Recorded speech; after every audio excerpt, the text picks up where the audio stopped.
வெண்டைக்காய் ஃப்ரை இந்த மாதிரி பண்ணிங்கன்னா ஒரு நிமிஷத்தில் உங்களுக்கு காலியாகிடும். எப்படி பண்ணலான்னு பார்க்கலாமா? இப்போ நான் கடாயில் ஆயில் விட்டுருக்கிறேன். ஃபஸ்ட்டு நம்ம சேனலில் பார்க்குறவங்க சப்ஸ்கிரைப் பண்ணிவிட்டு பாருங்கள். ஆயில் ஹீட் ஆனோட நம்ம 1/2 டீஸ்பூன் கடுகு, அப்புறமா கொஞ்சமாக கருவேப்பிலை இதில் ஆட் பண்ணலாம். அதுக்கப்புறமா ஒரு பாதி வெங்காயம் பொடியாக கட் பண்ணி வச்சுருக்கிறேன், அதையும் இதில் ஆட் பண்ணுங்கள். ஆட் பண்ணிட்டு நல்லா கலந்து விடுங்க. வெங்காயம் கலர் சேஞ்ச் ஆகி வர்றது வரைக்கும் நல்லா கலந்து விட்டுடுங்க. இந்த மாதிரி நல்லா கலர் சேஞ்ச் ஆகி வந்த உடனே நம்ம இது கூடவே வெண்டைக்காய் வந்து ரவுண்டாக கட் பண்ணி வச்சுருக்கிறேன், அதை வந்து நம்ம இதில் ஆட் பண்ணலாம். வெண்டைக்காயை ஆட் பண்ணோன்னா நல்லா கலந்து விடுங்க. அந்த வெண்டைக்காயில் உள்ள அந்த பசத்தன்மை மாறது வரைக்கும் நம்ம இதை வந்து மீடியம் ஃப்ளேமில் வச்சு கலந்து விட்டுடுங்க. இதில் வந்து தண்ணி எதுவுமே ஆட் பண்ணாதீங்க.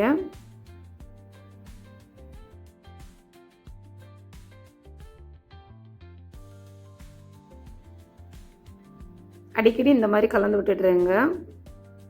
அப்புறமா வெண்டைக்காய் கொஞ்சம் நமக்கு அந்த பசத்தன்மை குறைஞ்சி வரும்போது கொஞ்சமாக உப்பு இதில் ஆட் பண்ணிவிடலாம். உப்பு ஆட் பண்ணிட்டு நல்லா கலந்து விடுங்க.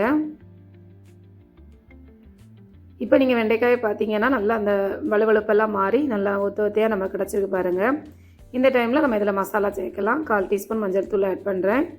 அதுக்கப்புறமா காரத்துக்கு ஏற்ப மிளகாய் தூள் இதில் ஆட் பண்ணிக்கிடுங்க. அப்புறமா ஒரு 1/2 டீஸ்பூன் அளவு மல்லித்தூள் நம்ம இதில் ஆட் பண்ணலாம். ஆட் பண்ணிட்டு நல்லா கலந்து விட்டுருங்க. இந்த மசாலா வந்து வெண்டைக்காயில் நல்லா சேர்ந்து வர மாதிரி நல்லா கலந்து விடுங்க.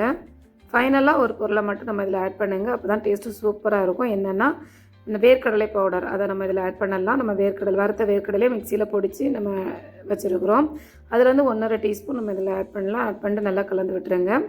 அந்த வேர்க்கடலையும் அந்த மசாலாவோடு நல்லா கலந்து வெண்டைக்காயோடு சேர்ந்து வர மாதிரி நல்லா கலந்து விடுங்க.